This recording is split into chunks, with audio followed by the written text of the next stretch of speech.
Hello, ഇന്ന് ഉണ്ടാക്കാൻ പോകുന്നത് കൊഴുവ ഫ്രൈ ആണ്. കൊഴുവ, അതിലേക്ക് കുറച്ച് വെളിച്ചെണ്ണ, കറിവേപ്പില എല്ലാം ഇട്ട് നന്നായിട്ട് ഫ്രൈ ചെയ്യണം. കുറച്ച് മഞ്ഞൾപ്പൊടിയും കൂടി ആഡ് ചെയ്യണം. അത് കഴിഞ്ഞ് ഇതൊരു പാത്രത്തിലേക്ക് മാറ്റി വെച്ചിട്ട് ആ എണ്ണയിൽ തന്നെ കുറച്ച് ചെറിയുള്ളി, ഒരു 5-6 അത് കുഞ്ഞതാക്കി കട്ട് ചെയ്തിട്ട് ജസ്റ്റ് ഒന്ന് ഫ്രൈ ചെയ്തെടുക്കുക. അതിനുശേഷം മുളക് പൊടി ആഡ് ചെയ്യുക.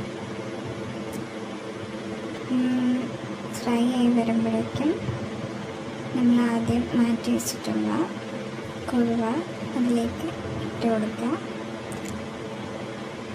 എന്നിട്ട് മിക്സ് ചെയ്യാം. കഴിഞ്ഞു.